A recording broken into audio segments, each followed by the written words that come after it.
রুবেল, শুভ সকাল। জানাবেন একটু আয়োজনের বিস্তারিত আমাদের।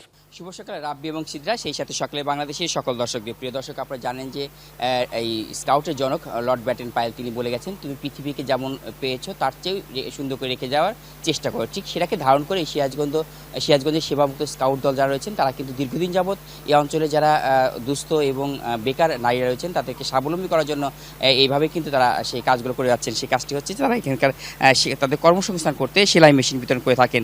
দীর্ঘদিন যাবৎ কিন্তু আসলে সেবামুক্ত স্কাউট দল এই কাজগুলো করে যাচ্ছেন। প্রায় 4 শতাধিক নারীকে কিন্তু তারা স্বাবলম্বী করে তুলেছেন।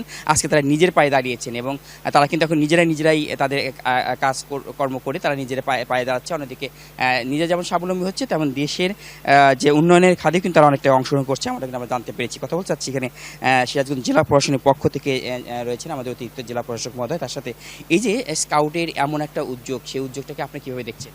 না, এটা আসলে নিঃসন্দেহে এটা চমৎকার একটা প্রশংসনীয় উদ্যোগ। আমি মনে করি এটা নারীদেরকে কর্মে আরও বেশি সক্রিয় করা এবং কর্মসংস্থান সৃষ্টি করে পরনির্ভরশীলতা রোধ করার ক্ষেত্রে দারুণ একটা ভূমিকা রাখবে এবং বাংলাদেশের অর্থনীতিতে নারীদের অবদানকে আরও বেশি প্রশংসনীয় করা এবং আরও বেশি শক্তিশালীভাবে উপস্থাপন করা একটা চমৎকার সুযোগ। স্কাউটের এই উদ্যোগটা সত্যিই প্রশংসনীয়। বিশেষ করে আমাদের যখন কর্মশক্তির বা যে দেশের জনসংখ্যা 50% নারী পুরুষে, সেক্ষেত্রে নারীদেরকে কর্মে আরও বেশি সক্রিয় করা, নতুন নতুন কর্মসংস্থান সৃষ্টি করার ক্ষেত্রে এবং আত্মনির্ভরশীলভাবে তৈরি করা, সবসময় চাকরি বা অন্য কিছুর পিছনে না ঘুরে যদি তারা নিজেদের যে স্কিল বা দক্ষতা রয়েছে সেই দক্ষতাকে যদি তারা প্রয়োগ করতে পারে, বিশেষ করে তারা নিজেদের সেলাইয়ের কাজ যদি নিজেরা করতে পারে, তাহলে নিজেরা এক একজন উদ্যোক্তা হিসেবে তৈরি হওয়ার সুযোগ তৈরি করতে পারবে। এটা দেশের অর্থনীতির জন্য এবং তাদের ব্যক্তি পর্যায়ে সমাজের জন্য খুব চমৎকার একটা অবদান রাখতে পারবে। আপনাকে আসলে সেটা অবশ্যই সেটা পারবে। কথা বলতে চাচ্ছি যে একজন এই যে একসময় তো স্কাউট ছিলেন, স্কাউটের অনেক কার্যক্রমের সাথে আপনি সংশ্লিষ্ট ছিলেন এবং এখনও রয়েছেন। একজন রাজনীতি থেকে একদম স্কাউট থেকে রাজনীতি, এই যে মানুষের মাঝে সেবা করা একটি প্রত্যয় যেটা লর্ড ব্যাটেন পায়েল বলে গেছেন, সেটিকে সরাসরি বাস্তবায়ন দেখছেন, কেমন লাগছে? ধন্যবাদ। আমার বেসিক কিন্তু স্কাউট থেকে। আমি কাপ স্কাউট করেছি, বয় স্কাউট করেছি, রোভার স্কাউট করেছি। লর্ড ব্যাটেন পাওয়েল আমাদেরকে এটাই শিখিয়েছে, আত্মমানবতায় অসহায় মানুষের পাশে দাঁড়ানোর জন্য, ডিসিপ্লিন লাইফ লিভ করার জন্য, সামাজিকভাবে সকলকে ভালো রাখার জন্য। আজকে যে স্কাউটের পক্ষ থেকে, সেবামুক্ত দলের পক্ষ থেকে নারীদেরকে সহযোগিতা করা হচ্ছে সেলাই মেশিন দিয়ে, এটি কিন্তু ধারাবাহিকভাবেই এই সেবামুক্ত স্কাউট দলের পক্ষ থেকে এটা করানো হয়। তো এটার মাধ্যমে আজকে যে নারীদেরকে সেলাই মেশিন দেওয়া হচ্ছে, এরা নিজেরা স্বাবলম্বী হবে এবং এরা একটা সময়ে উদ্যোক্তা হয়ে যাবে।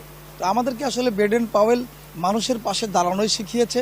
আমি শুধু রাজনীতির সঙ্গেই সম্পৃক্ত না, আমি আগেই বলেছি যে এটা আমার বেসিক, যে আমি স্কাউট করেছি। তো জায়গা থেকে অনেকটাই তারা স্বাবলম্বী হচ্ছে। কথা বলতে চাচ্ছি এখানকার যিনি সেবামুক্ত স্কাউটের যিনি সভাপতি রয়েছেন, তার সাথে দীর্ঘদিন যাবৎ কাজগুলো করে যাচ্ছেন, চক্ষু সেবা থেকে শুরু করে একদম মানুষের কর্মসংস্থান করে দিচ্ছেন। এখনও যতটুকু জানি 4 শতাধিক নারীকে আজ পর্যন্ত আপনারা সেই কর্মসংস্থান নিয়ে আসছেন। আগামীতে ভবিষ্যতে আর কী পরিকল্পনা রয়েছে সেবামুক্ত স্কাউটের? ধন্যবাদ। আসলে সেবামুক্ত স্কাউট গ্রুপ গত 15 বছরে যেটা করেছে, আমার মনে হয় যে বাংলাদেশ স্কাউটসের যদি কাজগুলোকে বিবেচনা করি সেক্ষেত্রে আমরা অনেক এগিয়ে।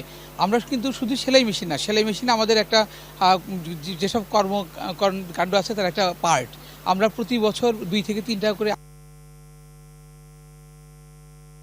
পর্যন্ত প্রায় 13 থেকে 1400 চোখের ছানি অপারেশন করিয়েছি এবং আগামী 2 মাসে 2টা চক্ষু ক্যাম্প থেকে আরো প্রায় 300 চোখের ছানি অপারেশন করিয়েছি এবং আগামী 2 মাসে 2টা চক্ষু ক্যাম্প থেকে আরও প্রায় 300 লোকের চোখের ছানি অপারেশন করব। পাশাপাশি শীতকালে শীতবস্ত্র বিতরণ আমরা রেগুলার করে আসছি। ঈদের সময় ঈদ সামগ্রী প্রদান, সেলাই মেশিন প্রদান, এগুলো আমাদের রেগুলার কার্যক্রম। এর পাশাপাশি স্কাউটিং কার্যক্রম আমাদের সার্বিকভাবে চলে আসছে এবং আপনারা জানেন আমাদের যে সিরাজগঞ্জকে আমরা আরও একটু সবুজ করার জন্য আমরা ইতিমধ্যে আমাদের যে ক্রসবারগুলো আছে সেখানে আমরা প্রচুর পরিমাণে গাছের চারা লাগিয়েছি এবং আমরা অলরেডি সেই বালুগুলোকে আমরা মাটিতে রূপান্তরিত করার প্রয়াস আমাদের সফলতা অর্জন করেছে। এটা আমাদের অনেক বড় পাওনা এবং এই দেখে আসলে সিরাজগঞ্জবাসী শিখুক এবং আমরা চাই যে সিরাজগঞ্জের মানুষের পাশে আরও সার্বিকভাবে আমরা থাকি, তাদের সার্বিক সহযোগিতা দিয়ে আমরা আরও সচ্ছল করার চেষ্টা করব। আমরা প্রত্যাশা করছি। কথা বলতে চাচ্ছি আসলে যারা আজকে এই সেলাই মেশিনগুলো পাচ্ছে, আপনি এখন পর্যন্ত কোনো সেলাইয়ের কাজ পারেন কিনা এবং আপনার সেলাই মেশিন ছিল কিনা? হ্যাঁ, সেলাই মেশিন নাই তো বাসায় কাজ শিখছিলাম, বাসায় অসহায়তার কারণে সেলাই মেশিন কিনতে পারি না, এখন পাইছি রেডি সেলাই মেশিনের কাজ করে ইনশাল্লাহ পরিবারের পাশে দাঁড়ানোর চেষ্টা করি। নিজে স্বাবলম্বী হবেন, নিজে। এটা উদ্যোক্তা তৈরি হবেন, অবশ্যই সেটা প্রত্যাশা করছি। এই যে আপনি আজকে যে মেশিনটি পাচ্ছেন, এটা দিয়ে কি কি করবেন? আমাদের বাসা আসলে পাইকোষা বাগবাড়ি, আমরা ওখান থেকে ওরা শিল্প কারখানা লুঙ্গি এবং গামছা সেলাই করার জন্য এটা নেওয়ার জন্য আসছি। ভালো লাগছে, খুবই ভালো লাগছে। বাবা, এই যে মেশিনটি পেলেন আজকে, মেশিনটি পাওয়ার পরে কি ধরনের কাজ করবেন আপনি? সব ধরনের যে মেয়েদের যাতে সব ধরনের কাজ করা যায় সেই এটা করার জন্য সেলাই মেশিনটা পাওয়া। জি না, এই যে আজকে এই মানুষকে যা তোমরা সার্বিকভাবে সহায়তা করতেছো, তাদেরকে আজকে একদম সেলাই মেশিন উঠে দিচ্ছে, কেমন লাগছে? এইভাবে অসহায় মানুষদের সাহায্য করে আমাদের ভালো লাগে। আমরা এই কাজটা অনেকদিন ধরে করে আসতেছি। আসলে স্কাউটিংয়ের মাধ্যমে অসহায় মানুষদের সাহায্য করার এই যে একটা মাধ্যম, সেলাই মেশিন দেওয়া, চক্ষু ক্যাম্প করা, এইগুলোতে আমাদের ভালোই লাগে। ধন্যবাদ আপনাকে। প্রিয় দর্শক, আপনারা যেমনটি দেখছিলেন যে আসলে এই মানুষগুলো যারা কিনা আজকে নতুন করে যে সেলাই মেশিনগুলো পাচ্ছে, এই সেলাই মেশিনগুলো পাওয়ার মধ্যে দিয়ে তারা কিন্তু আসলে একটা কর্মসংস্থান পাবে। অন্যদিকে নতুন নতুন, যেমন আমাদের অতিরিক্ত জেলা প্রশাসক মহোদয় বললেন যে তারা কিন্তু একটা উদ্যোক্তা তৈরি হবেন। ঠিক এভাবেই যদি প্রতিটি এলাকায়, প্রতিটি যারা এখানকার সমাজে বিত্তবান রয়েছেন এবং অন্যান্য যারা প্রতিষ্ঠানের মালিকরা রয়েছেন, তারা যদি এইভাবেই সমাজের আপনার বাড়ির আশেপাশের এই অসহায় নারীগুলো যারা রয়েছেন বেকার বসে আছে, তাদেরকে স্বাবলম্বী করতে যদি এভাবে একটু সাহায্যের হাত বাড়ানো যায়, তাহলে কিন্তু তারা এক একটা মানুষ কিন্তু শুধু কর্মসংস্থানে, তারা কিন্তু এক একটা উদ্যোক্তা হিসেবে তৈরি হবে। যে উদ্যোক্তা কিন্তু শুধু তার নিজের পরিবারের নয়, দেশেরও একটি বড় চাহিদা তারা পূরণ করতে পারবে এবং দেশের অর্থনীতি তারা কিন্তু বড় একটি ভূমিকা রাখতে পারবে, যেটা কিন্তু এখন বর্তমান নারীরা রাখছেন। সেই নারীদেরকে এই ভূমিকায় রাখার জন্য যে উদ্যোগটি নেওয়া হচ্ছে সেবামুক্ত স্কাউট দল থেকে, তা কিন্তু আসলে অনেক প্রশংসনীয়। প্রিয় দর্শক, আপনার বাড়ির আশেপাশে অনেকেই কিন্তু এরকম অসহায় রয়েছে। ঠিক আপনার সামর্থ্য মোতাবেক যদি এভাবেই নারীদেরকে আপনি উদ্যোক্তা তৈরি করতে পারেন এবং তাদের স্বাবলম্বী করতে পারেন, তাহলে একদিকে যেমন তার পরিবার একদিকে যেমন স্বাবলম্বী হবে, অন্যদিকে দেশও কিন্তু তার একটি অংশ হিসেবে গ্রহণ করবে। আমরা কিন্তু মনে করছেন সেবামুক্ত স্কাউট দল। ফিরে যাচ্ছি স্টুডিওতে।